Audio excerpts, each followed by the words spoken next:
Bonjour, chers téléspectateurs. Fidèles à notre rendez-vous, nous nous retrouvons ce jour, samedi 10 janvier 2026, pour notre émission Grand Angle. L'information pourrait être abondante, mais nous allons privilégier un peu la thématique que nous avons ce jour. Mais nous allons quand même vous donner quelques informations. La première information que nous allons vous donner, je crois que la plupart d'entre vous, vous êtes au courant de ce qui se passe avec ce que nous considérons comme l'enlèvement, la capture, l'arrestation du président vénézuélien Nicolas Maduro avec sa femme. Ils ont même déjà été présentés dans un tribunal de New York et il se passe un certain nombre de choses. Les réactions au plan mondial sont extrêmement nombreuses. Nous retenons qu'avec fermeté, beaucoup de pays comme la Chine, la Russie ont réagi. Et il y a d'autres pays également, comme le Brésil, comme l'Iran, etc. Mais ça pose un problème au niveau du droit international et ça pose un problème au niveau de la souveraineté des États. Parce qu'il est très rare, c'est vrai qu'en ce qui concerne les États-Unis, on parle d'un précédent qui a déjà eu lieu, mais c'est une situation extrêmement préoccupante et qu'il faut suivre extrêmement de près. Surtout qu'on a suivi les déclarations du président Donald Trump qui déclare que c'est maintenant les États-Unis qui vont diriger, sinon gouverner le Venezuela, que le pétrole vénézuélien appartient aux États-Unis et que les États-Unis devraient déjà rembourser une certaine quantité, je crois, de l'ordre de 50 millions de barils, etc. C'est une situation extraordinaire, mais qui préoccupe tout le monde entier, d'autant qu'il semble que dans la vision des États-Unis, il y a la projection sur la Colombie, sur Cuba, sur l'Iran, sur le Groenland. Donc ça perturbe, y compris même au niveau de l'Union européenne en ce qui concerne le Danemark avec le Groenland, etc. Et c'est une situation que nous devons suivre de près.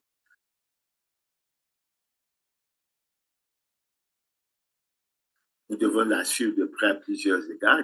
D'abord en ce qui concerne la défense de la souveraineté de chacun de nos pays. Et vous avez vu que, pour s'agissant du président Maduro, on parle pratiquement de la trahison de certains de ses proches collaborateurs, etc. Mais en fait, il faut suivre pour que la lumière en soit bien faite. Et surtout que dans ce qui semblait apparaître comme les chefs d'accusation, il y avait l'aspect narcotrafic qui semble qu'on commence à abandonner cela, etc. Mais il faut reconnaître que devant le juge américain, le président vénézuélien, plutôt le président Maduro, s'est présenté comme le président vénézuélien et qui était pratiquement arrêté, capturé et pris quasiment en otage. Donc c'est une situation qui intéresse le monde, qui fait qu'aujourd'hui, il y a des questions géopolitiques et géostratégiques qu'il faut suivre de très près. Ça va avoir également de l'influence sur les questions de pétrole, etc. Parce que vous savez que les réserves pétrolières vénézuéliennes sont extrêmement importantes et je crois que c'est un enjeu capital pour le monde et qu'il faut suivre absolument. Voilà en ce qui concerne la situation.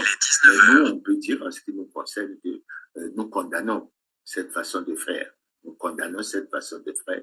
Je crois que c'est vrai qu'on parle de dictature, soi-disant, etc. Encore que il semble que le respect des droits de l'homme, on ne sait plus où il s'arrête, où il commence, mais il faut que tout le monde soit d'accord pour appliquer le droit international.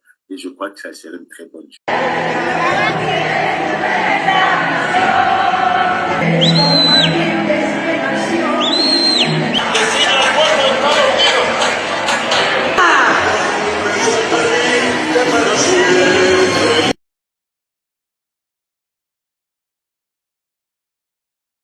Maintenant, au plan intérieur, nous avons un certain nombre d'informations également données. Je crois que nous allons un peu nous attarder sur ce que nous considérons comme la grogne sociale qui est devenue très forte à l'approche des fêtes de fin d'année. Et aujourd'hui, nous avons vu, alors qu'on avait fondé l'espoir qu'à partir du 5 janvier, les cours allaient reprendre à l'université Marien Wapi, mais on apprend plutôt qu'il n'y a pas eu d'accord lorsque les syndicalistes et les autres personnels de l'université se sont retrouvés avec les gouvernants Et c'est une situation préoccupante. Je vous rappelle que la grève à l'université a commencé le 17 novembre et ça pose un peu la question sur la qualité des enseignants, des enseignements et sur vraiment l'avenir des jeunes universitaires, surtout que il semblerait que pour ceux qui ont eu le bac l'année dernière, ils n'ont même pas encore fini les inscriptions.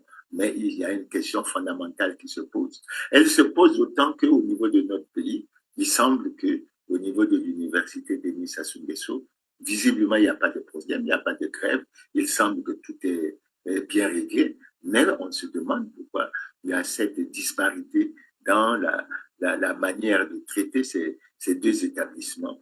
Pour apporter une solution à la grève déclenchée par l'intersyndicale de l'université Marengwabi, la ministre de l'Enseignement supérieur, professeure Edith Delphine Emmanuel, a au cours de cette séance de travail examiné avec l'intersyndicale de cette alma mater publique les modalités de lever la grève qui paralyse depuis plus d'un mois et démie la première institution universitaire publique du pays. Cette réunion a permis de mettre en place des mécanismes qui doivent conduire vers l'aboutissement des revendications et l'option de la levée de grève pour le bonheur des étudiants de l'université Marengwabi, victimes récurrentes des grèves à répétition, avec pour incidence sur le déséquilibre de la formation académique efficiente et l'élite intellectuelle de demain. La rencontre entre la ministre de l'Enseignement supérieur, professeure Delphine Emmanuel, fait suite à celle tenue le 23 décembre 2025 avec les plateformes syndicales de l'université Marengwabi pour poser les bases d'une convergence de points de vue du cahier de charges soumis au gouvernement par les représentants de ces établissements d'enseignement universitaire public.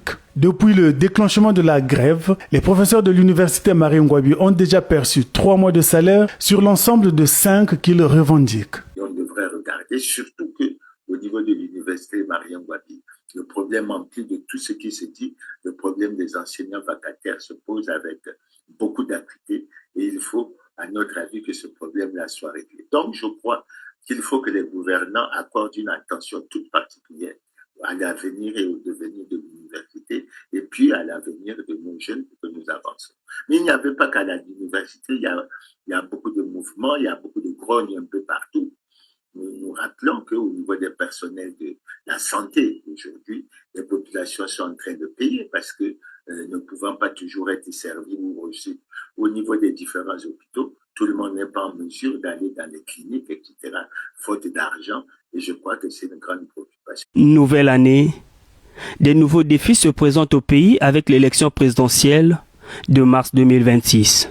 Dans les hôpitaux, la grève des agents de santé se poursuit. Seulement un mois payé sur 5 revendiqués. Au centre hospitalier universitaire de Brazzaville, le climat est morose malgré le service minimum. Au service de consultation externe, quelques malades venus se faire consulter traînent. La plupart des services sont quasiment fermés.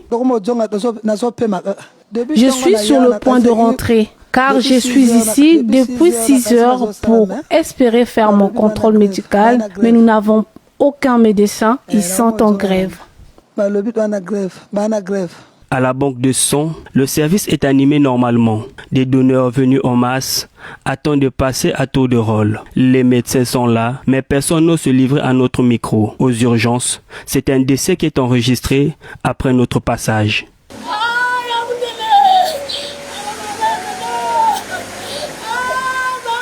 Après le CHUB, direction hôpital Mère et Enfant Blanche Gomez. Ici, dès l'entrée de l'hôpital, c'est une affiche qui renseigne la grève du personnel enseignant. Dans les services, quelques médecins sont là, mais le climat interpelle. Les couloirs et les salles sont vides. 13 jours déjà que des grandes structures sanitaires sont en grève. Ce sont les Congolais qui en paient les frais au quotidien. Dans une fine frange peut oser opter vers les cliniques privées pour se faire soigner, mais à quel coût? La situation sociale dans les structures hospitalières à budget de transfert frise et appelle à des solutions en urgence pour permettre à l'accès aux services de santé de qualité de la population. De la même façon, nous avons noté également le problème de la grève des personnels des mairies, que ce soit Brazzaville, Pointe-Noire, Tunisie, Nkaï, Mosendjo et autres. Là aussi, c'est des préoccupations, mais ça veut dire que les défis à relever sont extrêmement nombreux.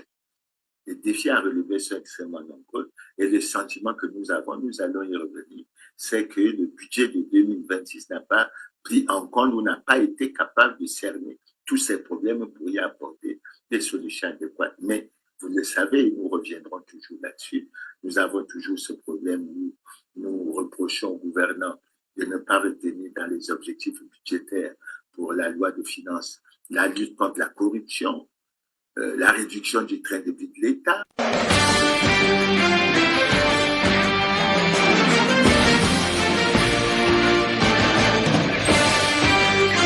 Et le président de l'un des pays les plus pauvres d'Afrique a dépensé 400 000 $ en factures d'hôtel lors de 2 courtes visites à New York l'année dernière. Le Sunday Times de Londres affirme que Denise Sassou Nguesso de la République du Congo, également connue sous le nom de Congo-Brazzaville, a séjourné 2 fois au Waldorf Astoria. Lors d'une visite, son entourage a occupé 44 chambres et a accumulé une facture de 252 000 $, une partie ayant été dépensée en champagne coûteux et autres boissons onéreuses. Plus de 70% des 3 millions d'habitants du pays vivent avec moins de 2 $ par jour, malgré des revenus pétroliers de 2,5 milliards de dollars en 2006. Et l'année dernière, le pays a reçu un important allègement de dettes de la part de la Banque mondiale et du Fonds monétaire international, car il a déclaré être trop pauvre pour honorer ses engagements financiers.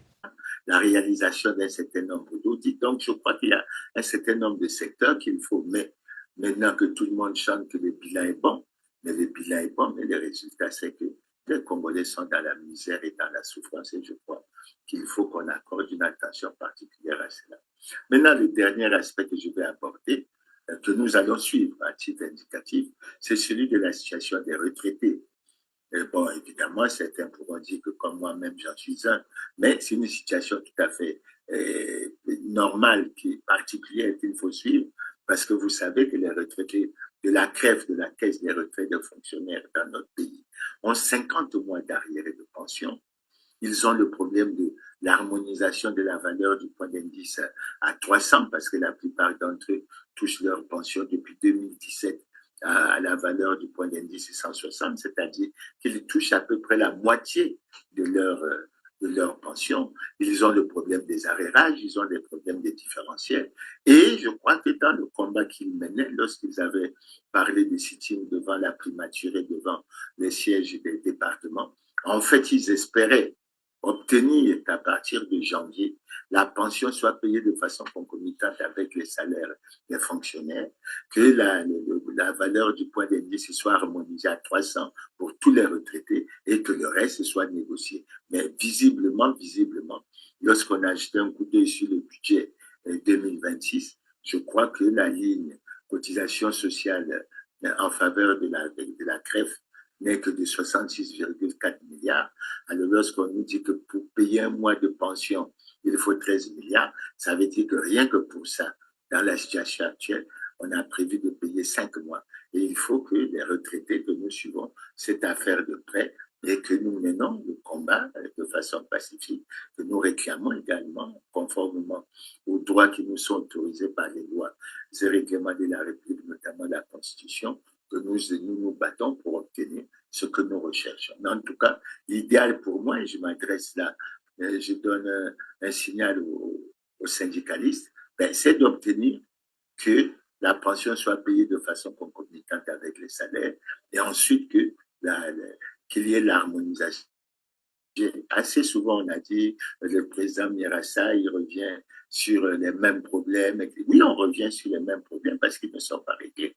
On les pose, ils ne sont pas réglés. Et ils sont très importants, notamment pour ce qui concerne la tenue d'une élection libre, transparente, crédible, démocratique et apaisée. Et je crois que nous insisterons, parce qu'aussi longtemps que ces problèmes ne seront pas réglés, nous continuerons à nous battre là-dessus. C'est pour ça que la thématique d'aujourd'hui est claire au sortir du 6e congrès ordinaire. La thématique que nous avons retenue est la suivante. Le 6e congrès du Parti congolais du travail a placé le président de la République devant ses responsabilités. Et nous allons essayer de nous en expliquer pour que nous nous comprenions et que nous avancions. Alors, lorsqu'on a suivi ce qui s'est passé au 6e congrès, on peut relever un certain nombre de choses, mais je dois signaler que nous n'entrerons pas dans ce qui touche le fonctionnement du Parti congolais du travail, etc. Nous, on va s'intéresser à ce qui est en lien, soit avec les élections, soit avec la vie nationale, pour nous permettre d'avancer. Et nous avons eu un certain nombre de supports qui nous permettent de nous pencher sur ces questions. Le premier support, je l'ai sous mes yeux, Le premier support, c'était le discours du secrétaire général du Parti congolais du travail à l'ouverture, qui annonçait pratiquement un peu les grandes orientations qui se dégageaient, etc.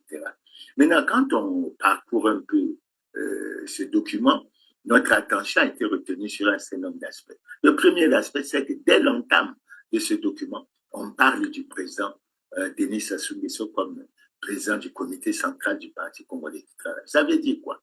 Ça veut dire qu'il faut en faire une analyse politique très approfondie. C'est le reniement de la Constitution. Pourquoi? Mais parce que l'alinéa 2 de l'article 80 de la Constitution dit clairement que le mandat du président de la République est incompatible avec toute responsabilité au sein d'un parti politique. Un grand jour, ce samedi à Brazzaville, la capitale de la République congolaise. Dans cette salle archi-comble, les petits plats sont mis dans les grands pour rendre agréable la tenue de ce 6e congrès du PTC, Parti congolais du travail, dirigé par l'actuel président de la République, Denis Sassou Nguesso.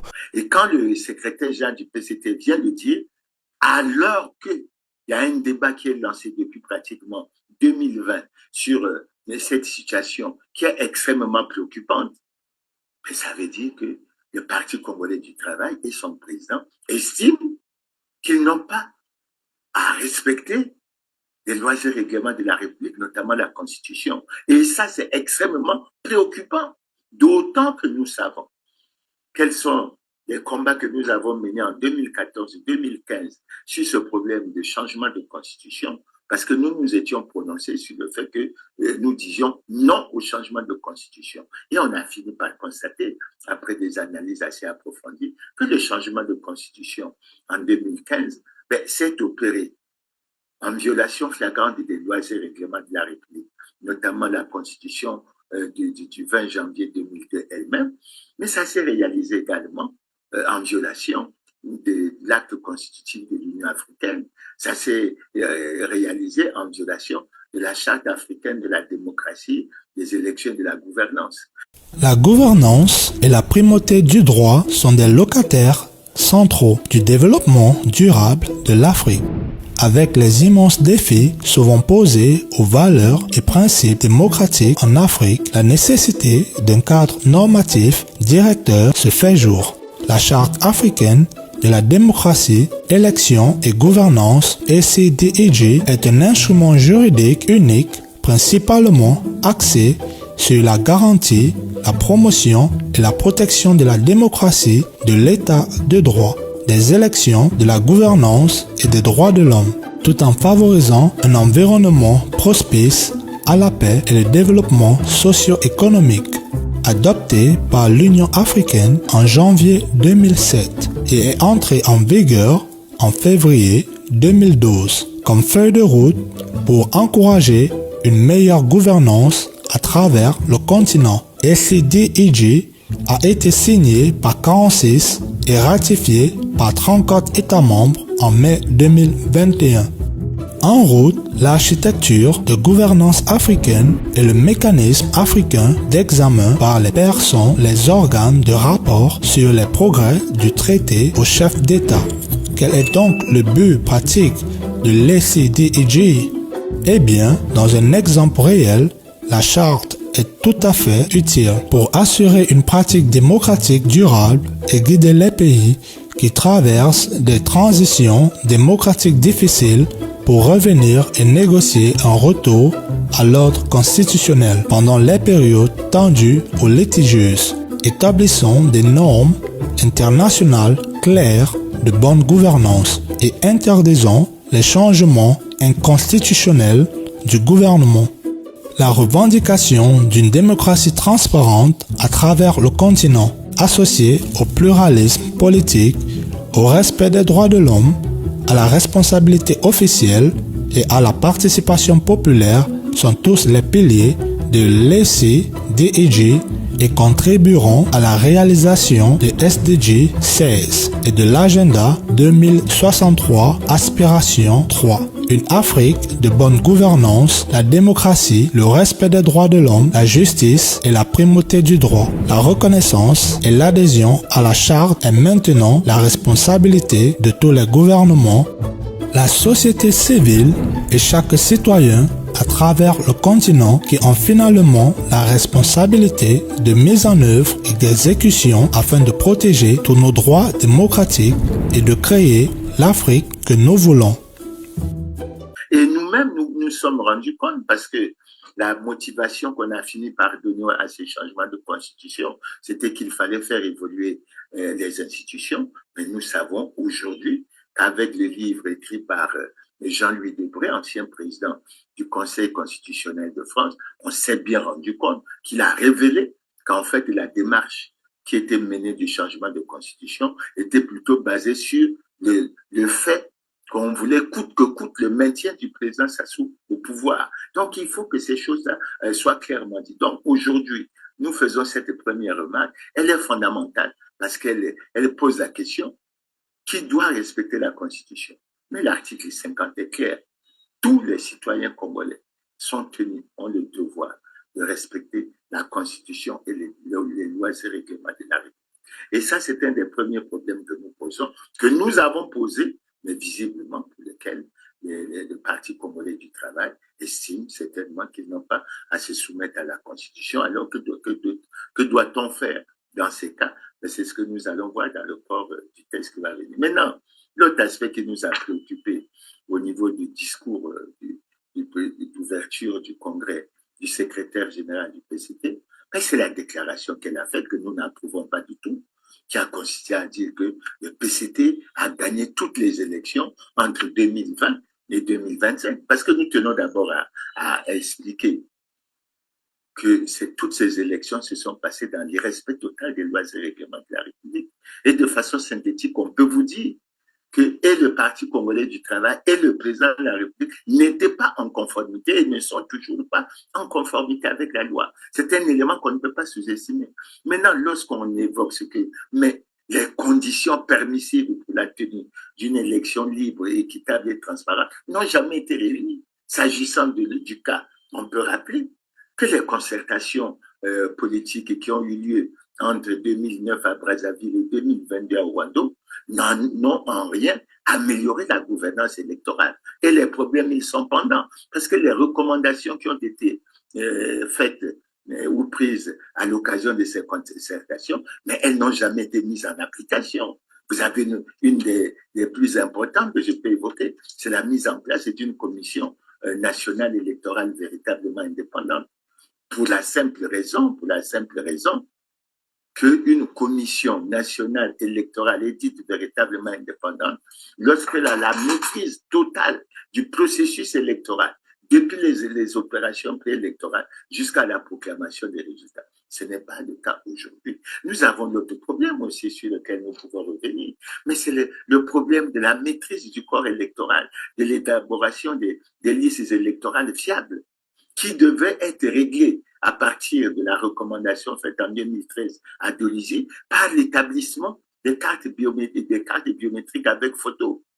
Ça a très longtemps été subordonné à la réalisation du recensement, mais le recensement a eu lieu en 2023 et jusqu'à présent. On espérait même que pour les 2027, l'élection présidentielle, qu'on aurait les cartes biométriques, mais on n'a pas. Et on peut se poser la question, à qui la responsabilité incombe dans ce genre de situation si les gouvernants actuels ne prennent pas les dispositions pour que les conditions soient remplies pour une élection libre, équitable et transparente. Voilà autant de questions. Donc, le Parti congolais du travail n'a pas à se réjouir.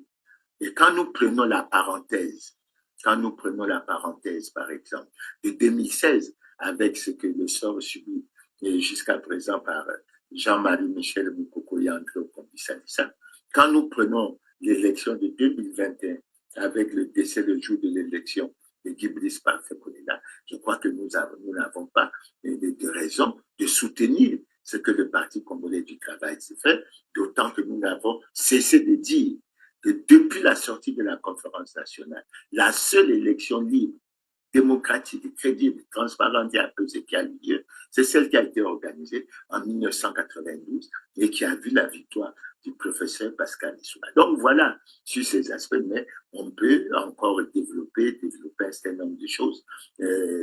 On reviendra là-dessus parce que pour 2026, par exemple, mais à Ouando, on a recommandé, par exemple, la révision en baisse du taux de cautionnement à l'élection. On dit qu'on est en crise économique et financière et on veut maintenir à 25 millions, alors que non seulement il y a eu une recommandation, mais l'élection avant se faisait par rapport à un taux de cautionnement de 5 millions, ce que d'ailleurs beaucoup d'acteurs politiques ont recommandé pour qu'on puisse aller de l'avant. Mais il y a d'autres aspects sur lesquels nous reviendrons plus tard. Maintenant, le dernier aspect que nous allons aborder s'agissant de ce discours, toujours de façon générale, ben c'est la parole prise par le secrétaire général du PCT pour dire qu'il a développé 11 raisons pour lesquelles Denis Sassou Nguesso devait être choisi pour continuer à diriger les destinées de ce pays. Parmi ces raisons, il dit qu'il est le seul à avoir l'expérience. Et moi, j'ai été surpris de ça. Pourquoi? Parce que quand je prends le profil du secrétaire général du PCT, que je connais très bien, mais écoutez, il a été secrétaire général au plan, il a été ministre du plan pendant de nombreuses années, il était à la base de la préparation du plan quinquennal 82-86, il a assuré pendant la période de la conférence nationale intérim de la primature, par la suite il est devenu ministre d'État, je crois, ensuite il est devenu président de la commission de la CEMAC, etc. Je ne comprends pas qu'avec un tel profil qu'il met, s'ils estiment ça, c'est au niveau du Parti congolais du travail. Nous pensons qu'il faut aller vers l'organisation des élections libres, démocratiques, crédibles et transparentes. Maintenant, l'un des points sur lesquels nous reviendrons, c'est que nous disons, peut-être que le président s'assoit à l'expérience, mais le président s'assoit en situation, nous allons y revenir, délicate et manifeste d'incompatibilité constitutionnelle, parce qu'il est en même temps président du comité central du Parti congolais du travail, c'est-à-dire président de ce parti, en violation avec la Constitution, notamment la lignée 2, comme je l'ai déjà dit tantôt, la lignée 2 de l'article 80, qui dit que le mandat du président de la République est incompatible avec toutes les responsabilités au sein d'un parti politique. Au-delà de ça, quand nous avons fini avec les documents présentés par le secrétaire général, nous nous sommes intéressés également au message que le président Denis Sassou Nguesso, en tant que président du comité central, c'est-à-dire président du parti, a fait aux congressistes. Et il a apparu clairement, d'abord, lui-même, il a révélé qu'il se tenait à distance et pas conforme à la Constitution. Non. La Constitution dit que le mandat du président de la République est incompatible avec toutes les responsabilités au sein d'un parti politique. Donc, le fait de le dire, c'est la reconnaissance de ce que et le président de la République et le Parti congolais du travail sont en violation de la loi et on ne devrait quand même pas l'accepter.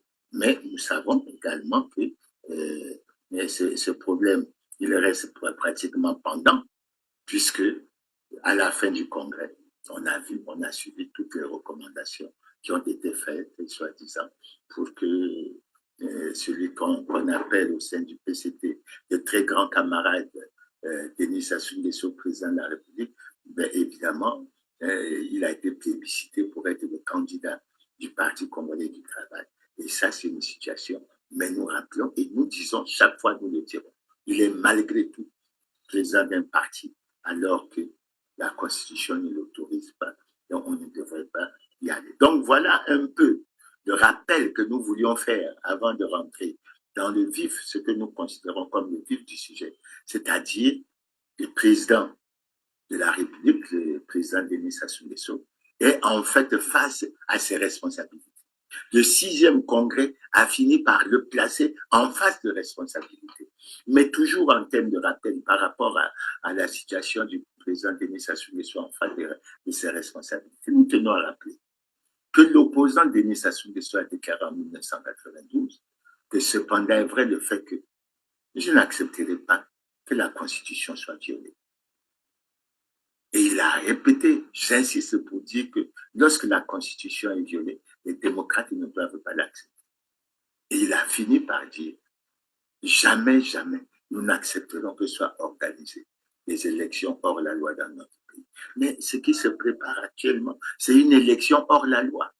Le parti au pouvoir est hors la loi. Le président de la République est en situation délicate et manifeste d'incompatibilité constitutionnelle. Mais il faut le dire, il faut le reconnaître. Parce que quand on prend le livre de bilan du président de la République, on insiste sur le fait que c'est en toute transparence. On insiste sur le fait qu'il a l'obligation de rendre compte, qu'il a le devoir de redevabilité. Mais dans cette manière de rendre compte, il ne faut pas oublier ou cacher un certain nombre d'éléments qui permettent une certaine clarification. Et là, il y a un des aspects qui n'a pas été abordé dans ce livre que nous essayons d'aborder, qui est extrêmement important et pour lequel, à mon avis, on devrait faire extrêmement attention. Mais au-delà de ce que l'opposant Denis Sassou Nguesso a dit en 92, mais lorsqu'il est président de la République, il a déclaré dans son message sur l'état de la nation en 2023 que les difficultés de l'heure ne doivent pas nous amener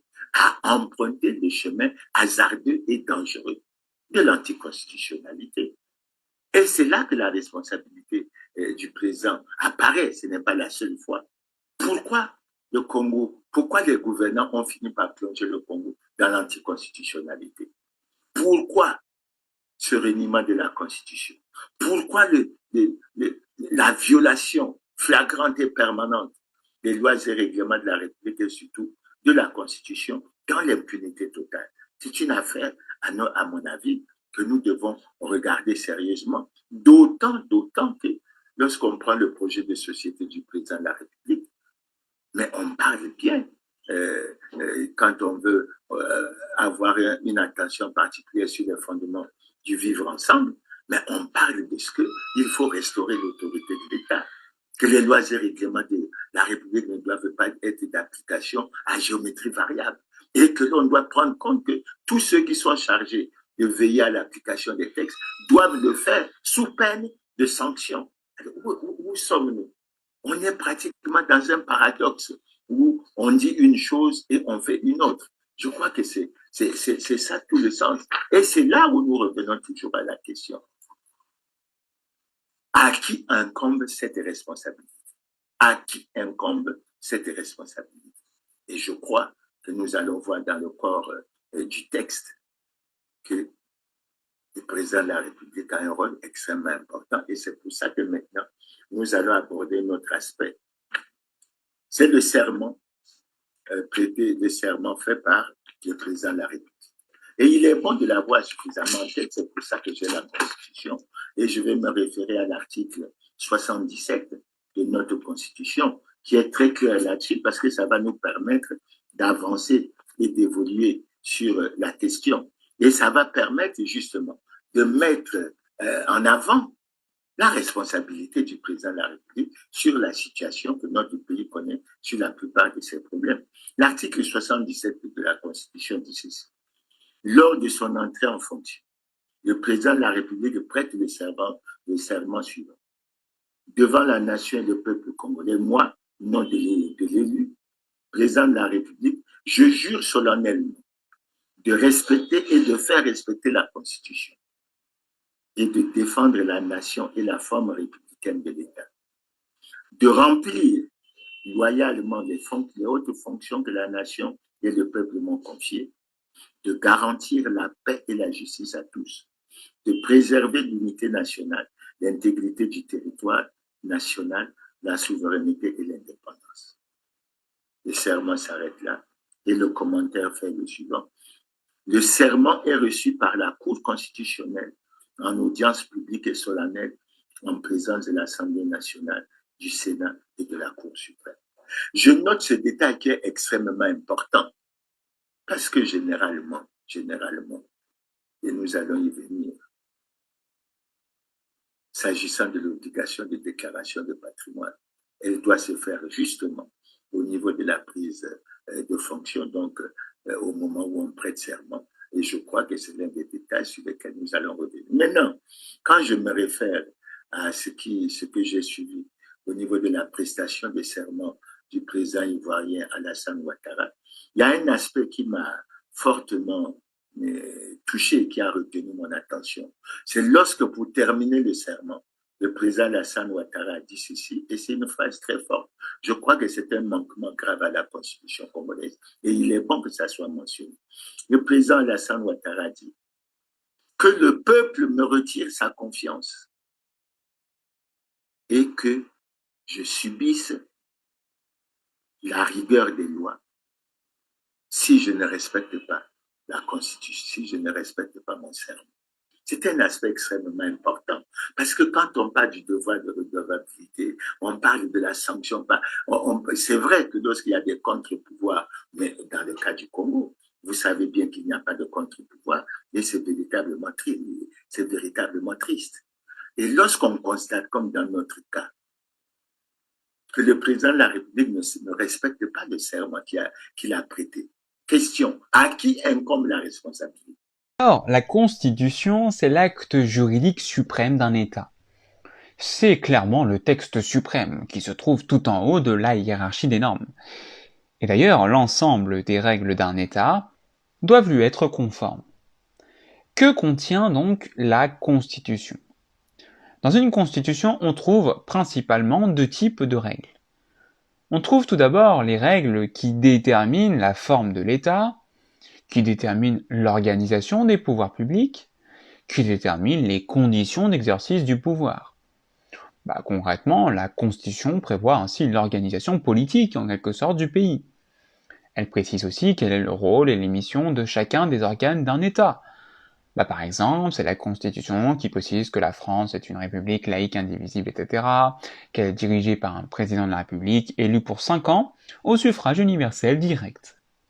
C'est aussi la Constitution qui indique que la loi est adoptée par le Parlement selon telle procédure.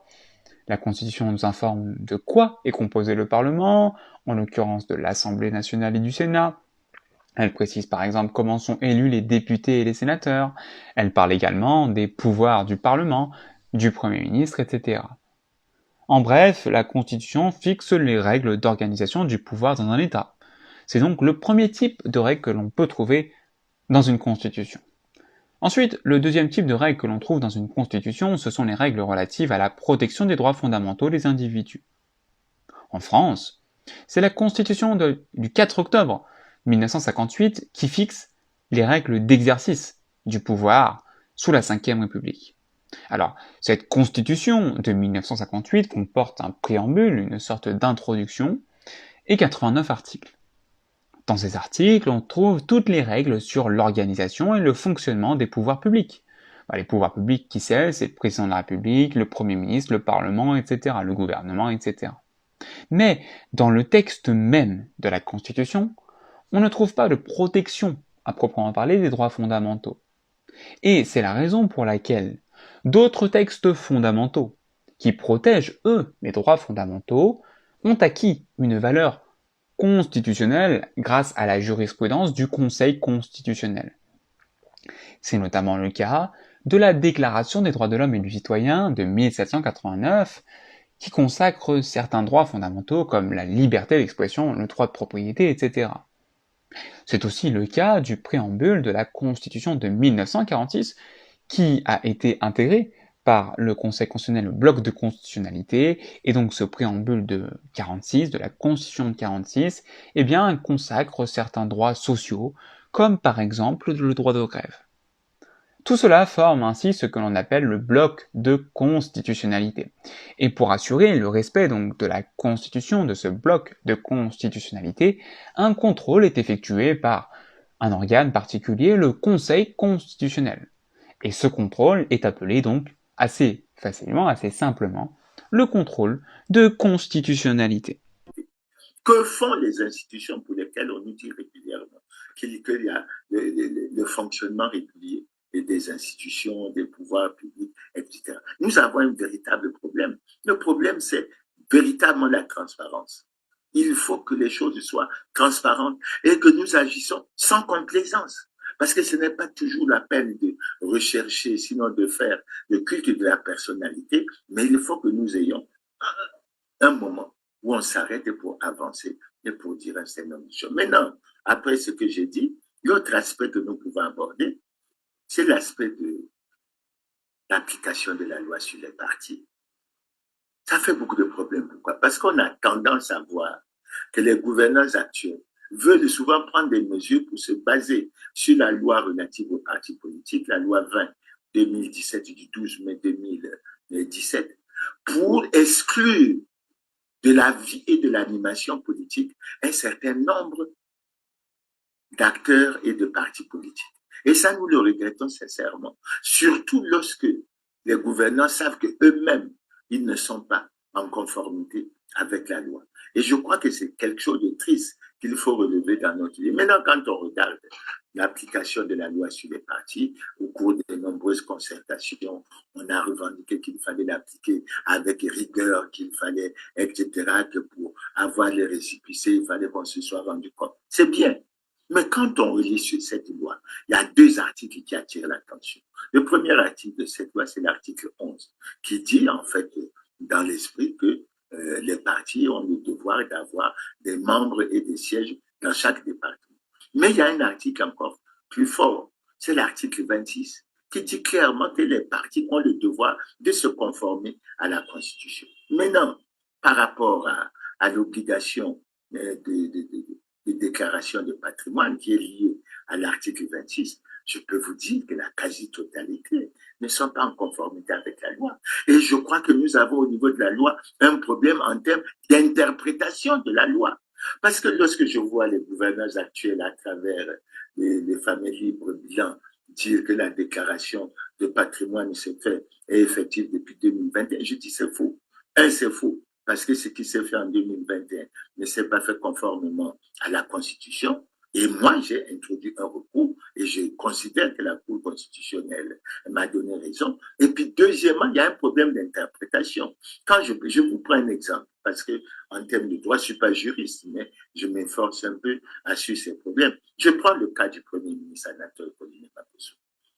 Mais il est ministre, si je ne me trompe, depuis 2011. Ministre de la Jeunesse, et ensuite il a occupé plusieurs ministères. Mais depuis 2011 jusqu'à 2021, il n'a pas déclaré de patrimoine. Et on ne le note pas parce que la loi qui a été prise faisant obligation de déclaration de patrimoine prévoit dans son article 12 des sanctions. Et aucun d'eux n'a jamais été sanctionné, puisque maintenant on s'est rendu compte que depuis 2002, aucun gouvernant, aucun acteur politique, aucun responsable administratif n'a daigné déclarer son patrimoine conformément à la loi. La Haute Autorité pour la transparence de la vie publique vient de dévoiler les déclarations de patrimoine des ministres. Voilà ce qu'on y apprend. D'abord, et c'est l'information principale, Caroline Cayeux, ministre des collectivités territoriales, déjà épinglée pour un dérapage homophobe, aurait sous-estimé son patrimoine. La Haute Autorité soupçonne aussi de la fraude fiscale, la justice est saisie, elle vient de démissionner. Voilà à quoi sert la Haute Autorité pour la transparence dans la vie publique, créée juste après l'affaire Cahuzac. Les yeux dans les yeux. Est-ce que vous avez eu un compte en Suisse ou pas? Je n'ai jamais eu de compte en Suisse, Jean-Jacques Bourdin. Vérifier que les ministres n'ont pas menti sur leur patrimoine, n'ont pas de potentiel conflit d'intérêts et surtout ne se sont pas enrichis illégalement. Mais pour le reste, a-t-on vraiment besoin de savoir dans quelle banque chaque ministre a son compte en banque et combien il en a?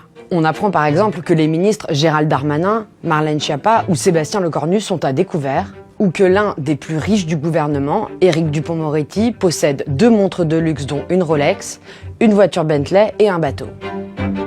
Bruno Le Maire, lui, a déclaré pour 15 000 € de tableau et une commode qu'il estime à 10 000 €. Gabriel Attal possède un scooter Piaggio d'une valeur de 1 000 € et une assurance vie avec 1,4 million d'euros. Stanislas Guerini, ministre de la fonction publique, vient d'acquérir un appartement à Paris pour 3,4 millions d'euros. La ministre des Sports, Amélie Oudéa-Castéra, était payée plus de 500 000 € par an chez Carrefour. Enfin, le ministre de l'écologie, Christophe Béchu, possède 2 belles voitures, une BMW et une Audi.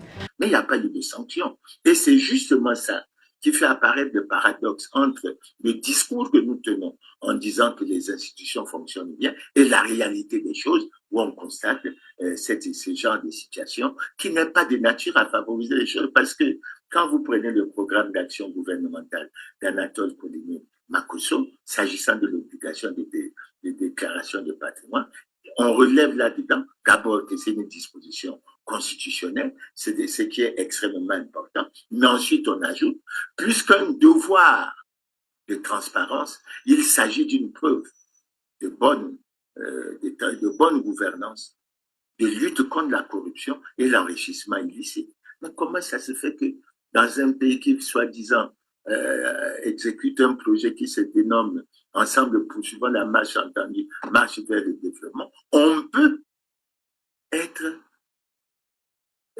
aussi tendre. On peut ne pas accorder beaucoup de rigueur à tout ce qui touche à la lutte contre la corruption et à la lutte contre l'enrichissement implicite, illicite. Et c'est un aspect extrêmement grave. C'est un aspect extrêmement grave. Maintenant, quand on regarde au-delà des... Parce que si on prend l'exemple de l'obligation du patrimoine, je peux vous dire que la plupart des partis qui ont des ministres au gouvernement, mais ne sont pas en conformité avec la loi, ne sont pas en conformité. Rien que le fait, je prends, Colline Makossa a été nommé ministre en 2021, il prétend avoir fait la déclaration de patrimoine. Après, il y a eu un remaniement en 2022. Ils n'ont pas fait de déclaration de patrimoine. Après, il y a eu un autre remaniement. Ils n'ont pas fait. Mais c'est à chaque fois qu'il y a que tout citoyen est élu ou nommé à un poste, qu'il fait sa déclaration et il devrait avoir une structure de l'État qui suit tout cela pour permettre la lutte contre la corruption de façon permanente. Et ça, ce n'est pas fait de ce point de vue. Et quand je dis que aucun gouvernant, aucun acteur politique n'a daigné faire sa déclaration de patrimoine depuis 2002, bon, les gens, ils trouvent ça comme un symbole d'arrogance. Non, c'est la réalité. Il faut voir les juristes pour qu'on interprète correctement les choses et qu'on puisse aller de l'avant. Maintenant, s'agissant justement de l'application de la loi sur les partis, je vais essayer d'y insister. Pourquoi? Mais parce qu'assez souvent, le ministère de l'Intérieur a pris des arrêtés, des notes, des documents pour faire reconnaître soi-disant un certain nombre de partis et déclarer les autres quasiment comme non conformes, puisqu'on leur a conseillé, on leur a dit, vous n'êtes pas sanctionné, vous n'êtes pas averti, vous n'êtes pas dissous, vous n'êtes pas suspendu, continuez à faire le travail politique pour que vous deveniez conforme. C'est bien. Mais ceux qui ne sont pas conformes et qui sont reconnus, qu'est-ce qu'on en fait? C'est pour ça que lorsque le ministre de l'Intérieur a pris l'arrêté 1726/MDD/CAB du 30 juin 2026, mais la réaction a été claire. Une enquête a été menée sur le terrain pour réaliser que la quasi-totalité des partis qui étaient reconnus n'étaient pas en conformité avec la loi.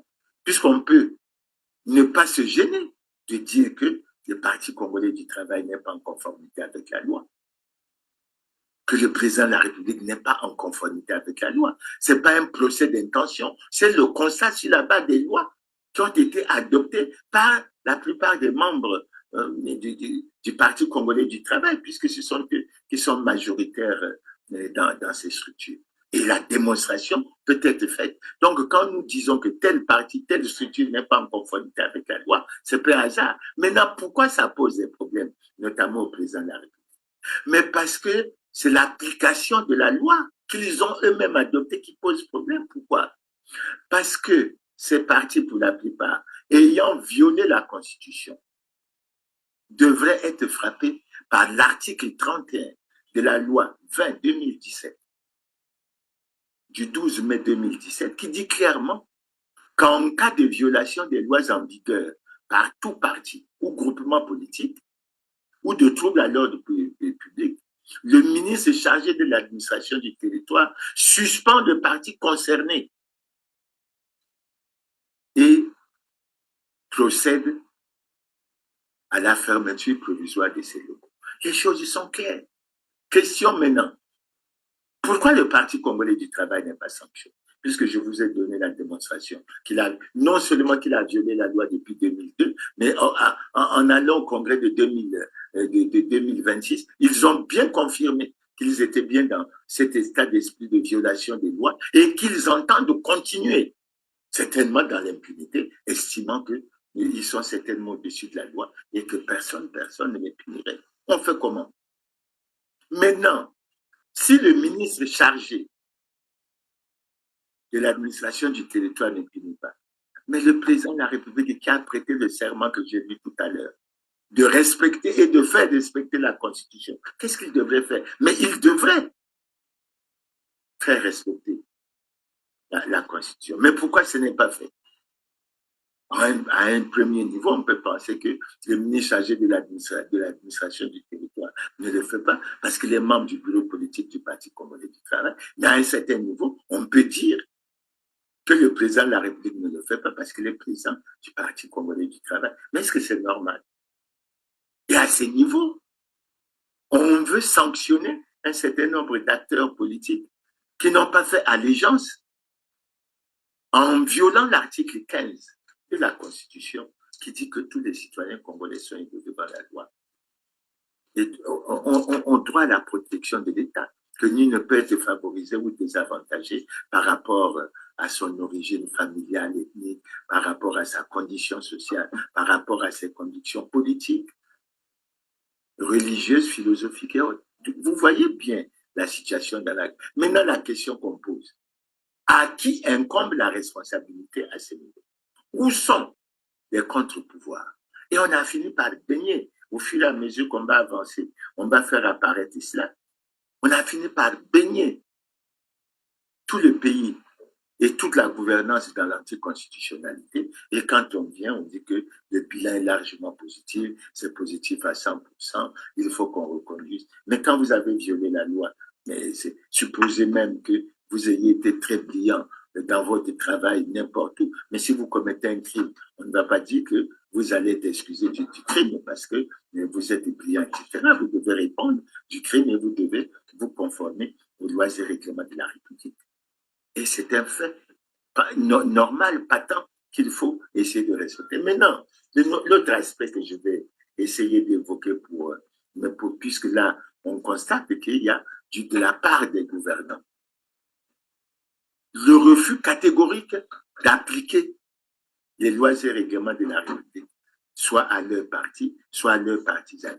Et ce n'est pas du tout normal. Et là, je redis encore que la responsabilité appartient au gouvernement, particulièrement au président de la République qui a prêté le serment de respecter et de faire respecter la Constitution. Maintenant, il y a un autre élément que je vais quand même aborder de façon sommaire. C'est l'élément qui permet d'apparaître qu'il faut le président de la République a prêté le serment de garantir la paix et la justice à tous. Et l'un des aspects, c'est qu'aujourd'hui, les Congolais se sont rendus compte que les gouvernants actuels n'arrivent pas à sortir le pays de la grave crise multidimensionnelle que le pays connaît depuis plus de 10 ans. Mais cette crise, en partie, n'était pas seulement due à la baisse drastique des prix ou des cours du baril du pétrole. Elle était due à de nombreux scandaleux crimes économiques et financiers. Et pourtant, malgré cet engagement, malgré le serment prêté par le président de la République, ce qu'on a constaté dans les faits, c'est que les gouvernants ont choisi de protéger ces responsables des scandaleux crimes économiques, des responsables des scandaleux crimes économiques et financiers, mais qui ont plongé le pays dans la ruine et dans la catastrophe, et les Congolais dans la misère et dans la souffrance. Et malgré le fait que nous évoquons ça régulièrement, mais les gouvernants, surtout les ministres des Finances, qui devraient considérer ces aspects comme des niches potentielles pour améliorer justement les recettes pour que nous nous attaquons aux défis auxquels le pays est confronté. Non, on a constaté au contraire les gouvernants actuels protègent les responsables des scandaleux crimes économiques et financiers. À qui incombe la responsabilité à ce niveau? Est-ce que c'est normal? Mais les dossiers sont connus. Les dossiers sont connus. Le dossier des excédents budgétaires qui s'élèverait à 14 000 milliards. Le dossier des révélations des Panama Papers qui ont révélé que si Congolais détiendraient pratiquement les 5 500 milliards dans les paradis fiscaux. Les FIGA Gate, les Trésor Gate, la dissipation des 6 milliards relatifs aux bourses, etc. Pourquoi tout ça, on ne s'occupe pas de ça? Et pourtant, lorsqu'on entend que les retraités ont 50 mois d'arriérés de pension, lorsqu'on entend que les travailleurs de la mairie de Dolisie ont 97 mois d'arriérés de salaire, c'est-à-dire 8 ans et 1 mois. Quand on entend que les travailleurs de la mairie de Mosendo ont 80 mois, calculer le nombre, ça fait 6 ans, je crois, et 8 mois. Lorsqu'on apprend que les travailleurs de la mairie de... Donc, on a toute une situation. Mais après, je ne parle que des mairies, la grogne, mais il y a aussi une grogne silencieuse. Des gens qui ne peuvent pas pratiquement manifester, mais qui savent qu'ils sont dans une situation difficile, y compris même dans les institutions, puisque lors d'un passage au niveau de l'Assemblée, le Premier ministre avait même annoncé que les travailleurs de la présidence et ceux de la primature connaissaient aussi des situations d'arriérés des salaires. Donc c'est une situation globale. Mais comment on peut ne pas tenir compte des niches comme celle mais où sont les 14 000 milliards? Il faut bien qu'on réponde à cette question. Aujourd'hui, tout le monde sait que nous avons faim. On a de l'argent derrière la maison, mais pourquoi ne pas aller le chercher? Qu'est-ce qui nous empêche aujourd'hui d'aller chercher cet argent-là pour nous soulager aujourd'hui? Mais les générations futures dont on parle, aujourd'hui vous avez un enfant de 10 ans qui doit aller à l'école. Mais vous, le parent, vous ne pouvez pas l'aider à aller à l'école. Vous voulez que ce soit un enfant qui sera sacrifié?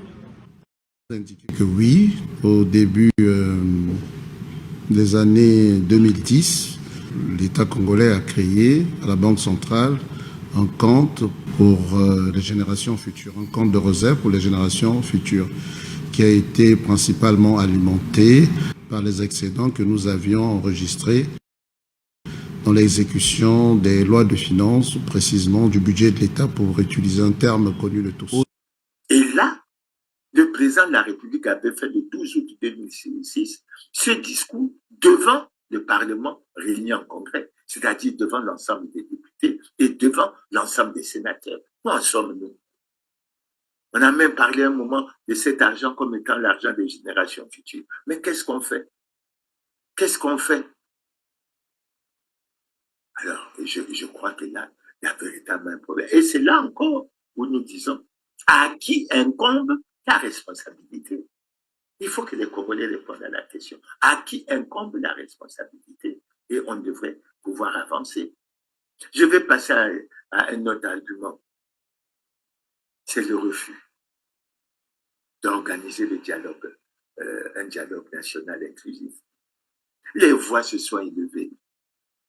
Clément Mierassa, Mathias Nzon, le défunt Moupeke, Guillaume Kinfoussia, avec un certain nombre d'autres.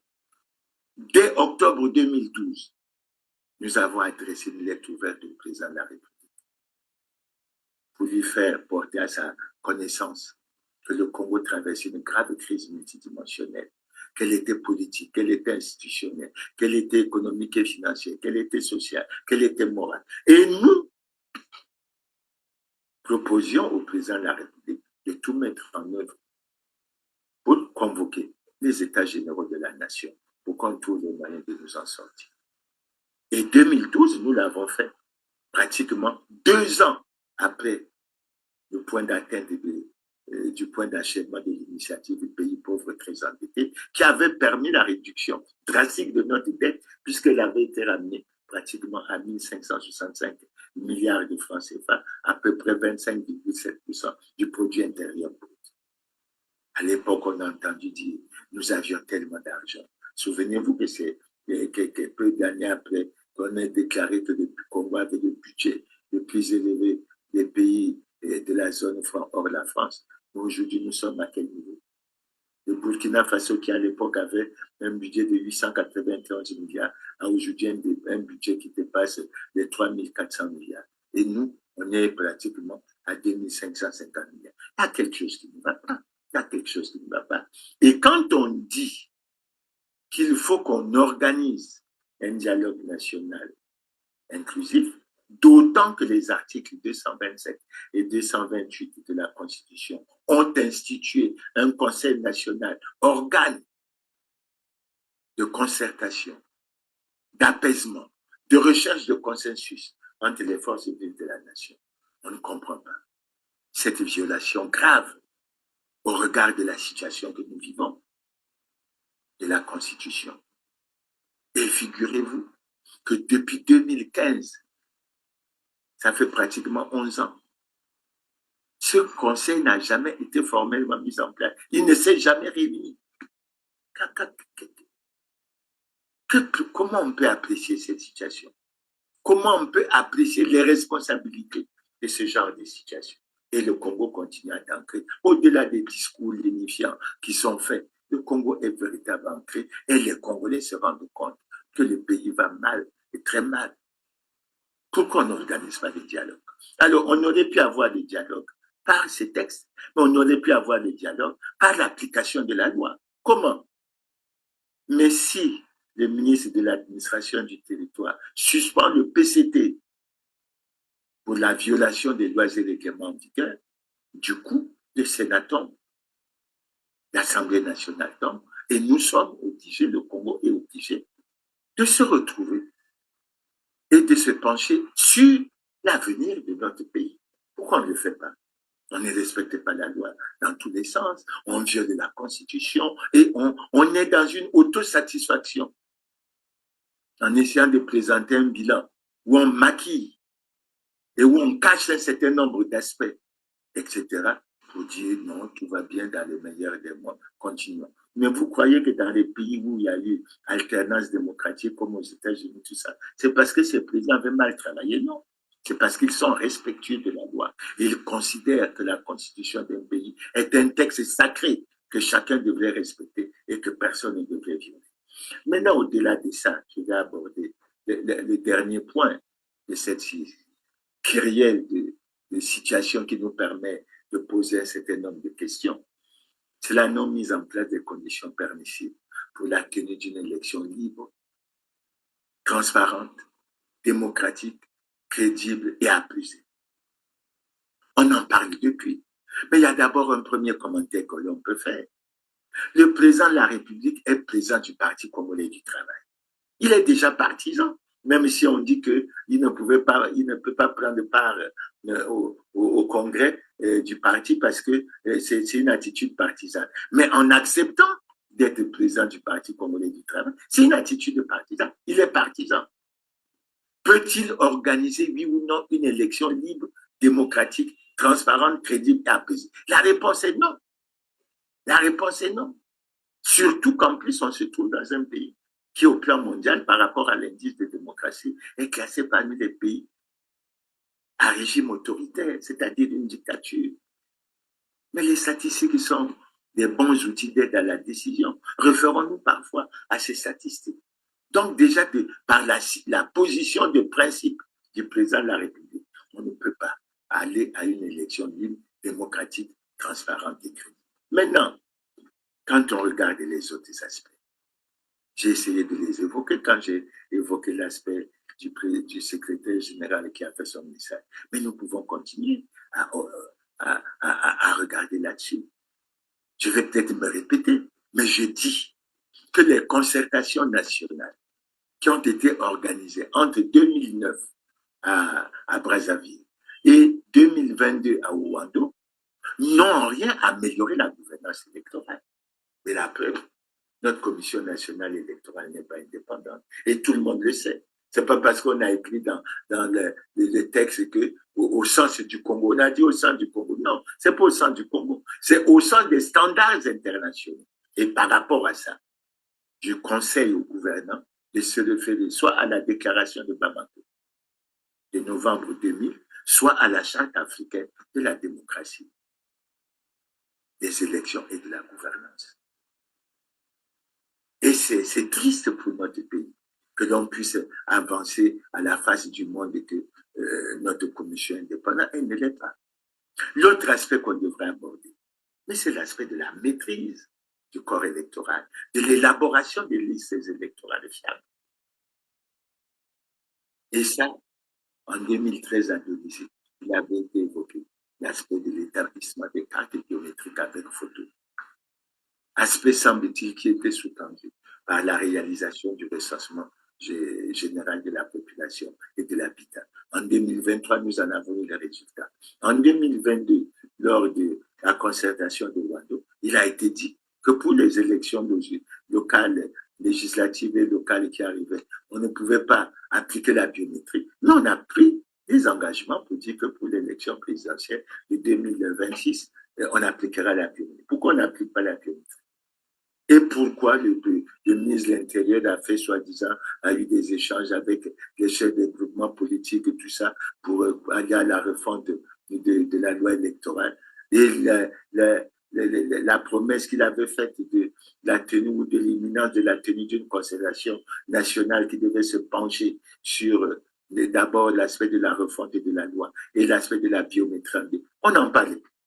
Des recommandations qui sont prises par les différentes concertations ne sont pas mises à exécution. Qui en assume la responsabilité?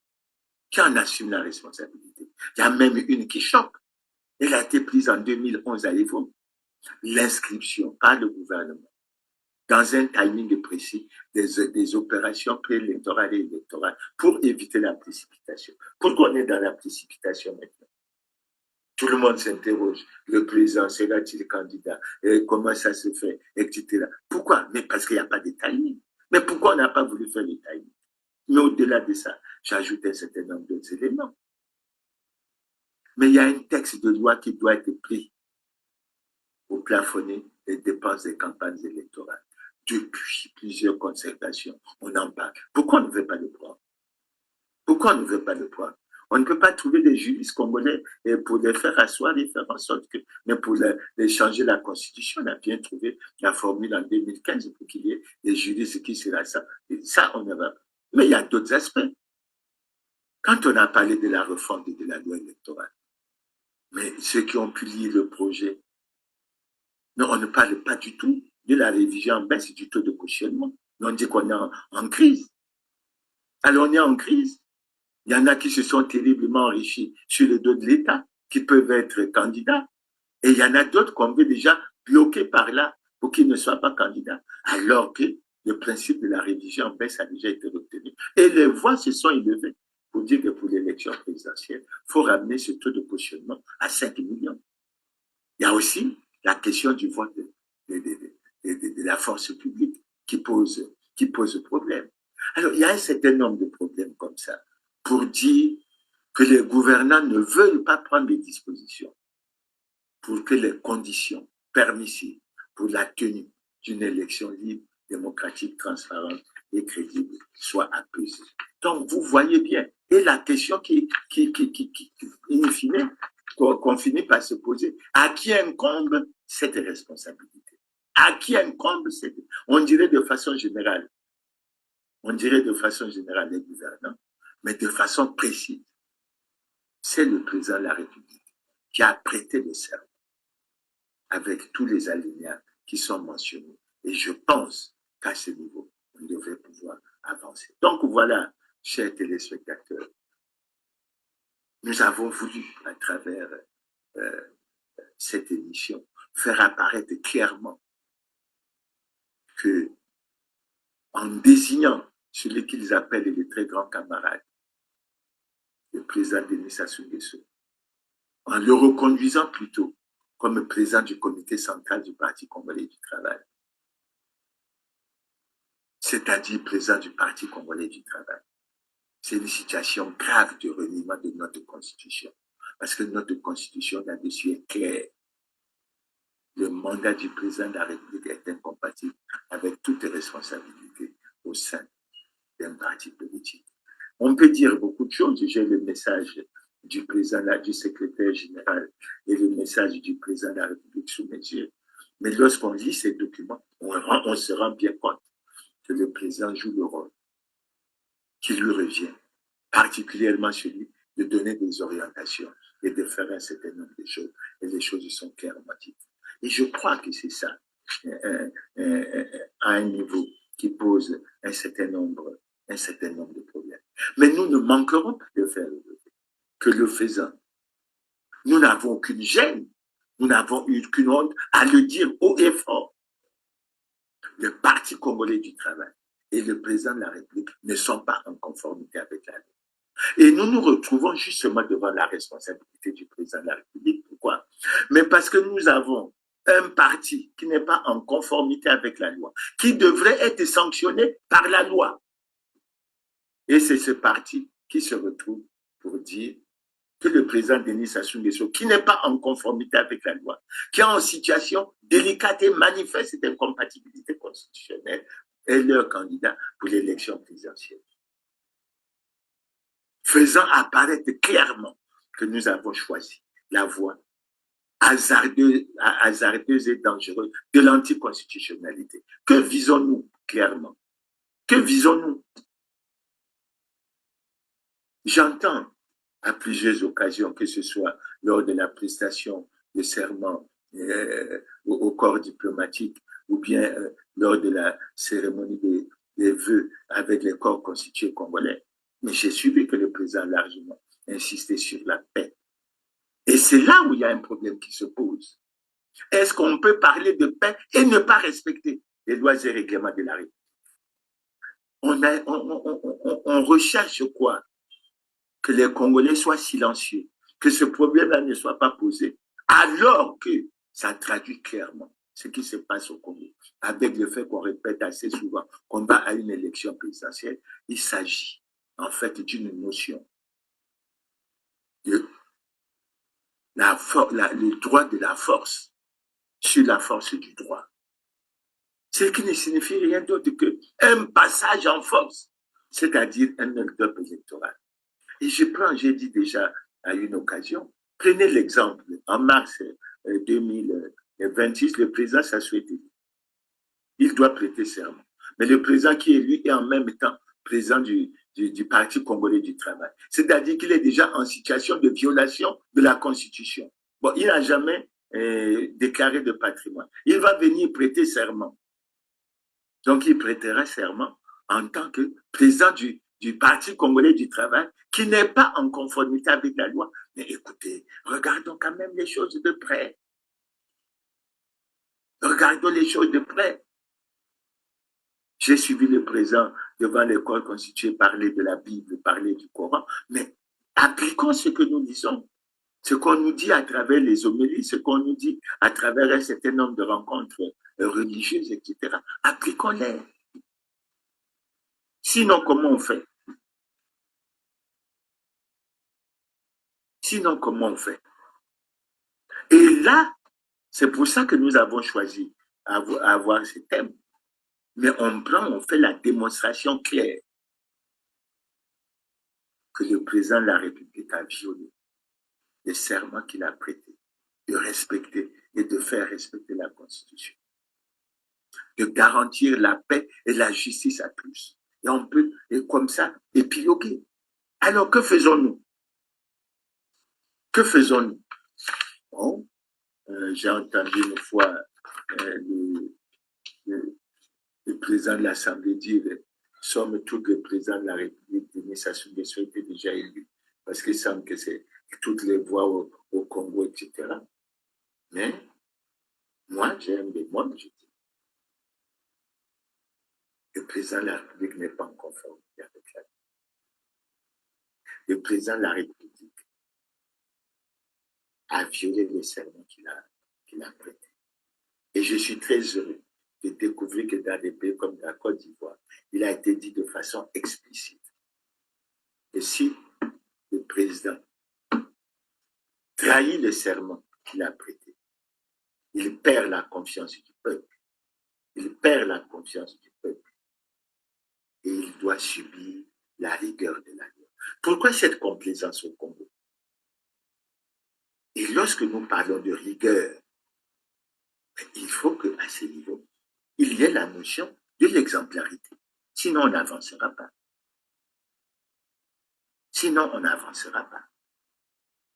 Alors, c'est pour ça, chers téléspectateurs, j'ai tenu à vous faire cette émission, aborder ce problème. Je sais qu'il y en a qui parlent de donneurs de leçons. Non, ceux qui parlent de donneurs de leçons, je leur donne le conseil de prendre de temps en temps la Constitution du Congo et de la lire. Et de se poser la question soi-même, est-ce que dans notre pratique quotidienne, nous respectons les lois et règlements? Parce que la Constitution est un texte extrêmement sacré. Et c'est pour ça. Et dans beaucoup de pays, lorsqu'on prête serment, le président élu met la main gauche sur la Constitution et la main droite est levée pour, etc. Parce que la Constitution doit avoir la considération d'un texte sacré. Il ne faut pas que nous continuions dans la voie que nous avons choisie. Donc, je dis, puisqu'on est pratiquement à 2 mois et quelques jours de la tenue de l'élection présidentielle, la situation que connaît le Congo est extrêmement préoccupante. Et moi, je donne mon point de vue. Je donne mon point de vue pour l'amour de ce pays, pour l'intérêt de ce pays. Moi, je donnerai mon avis et je dirais que je ne souhaiterais pas que le président Sassou soit candidat à l'élection présidentielle. Pas parce que je veux bloquer, dans tous les cas, il a déjà été à la tête de ce pays pendant 40 ans. Mais parce que j'ai dit tout simplement que lorsque je me base sur des arguments de droit, que je me suis efforcé, parce que je ne suis pas juriste, de développer, et je regrette le silence des juristes. Le président Sassou est en situation difficile et délicate, manifeste, d'incompatibilité constitutionnelle. J'ai déjà eu à le dire à plusieurs reprises. J'ai introduit un recours en 2020 à la Cour constitutionnelle qui s'est déclarée incompétente, qui a demandé ou qui a choisi d'en faire une notification au président de la République, au président du Sénat, au premier ministre du président de l'Assemblée, au premier ministre du gouvernement, au ministre de l'Intérieur et de la décentralisation, au ministre de la Justice. Et je dis que ce n'est pas une bonne. Dans tous les cas, et c'est là que je terminerai, les conditions ne sont pas remplies pour la tenue le 22 mars 2026 d'une élection libre, transparente, démocratique, crédible et apaisée. À chacun de nous d'apprécier que voulons-nous. Soit la conservation coûte que coûte du pouvoir, soit de faire en sorte que les choses se préparent et se font normales. Parce que les gouvernants actuels ont eu 5 ans pour préparer cette élection. Il est anormal qu'on se retrouve à quelques jours de l'élection sans que les principaux problèmes fondamentaux ne soient résolus. Donc voilà ce que j'avais à passer comme message. Voilà ce que j'avais à passer comme message. Et je pense que je serai compris et que le débat peut avoir lieu. Chacun de nous peut avoir son avis. Et mon avis est celui-là, je le donne. Et je crois qu'il est donné de façon assez claire. Il serait dommage que nous continuions dans la voie dangereuse et hasardeuse de l'anticonstitution. C'est sur ces mots, chers téléspectateurs, que je termine l'émission et je nous donne rendez-vous. Je crois que ça sera le samedi 17 janvier où nous abordons un autre sujet. Et je crois que nous aurons l'occasion d'avoir de bons échanges. Donc, encore une fois, merci pour votre aimable attention et à la prochaine.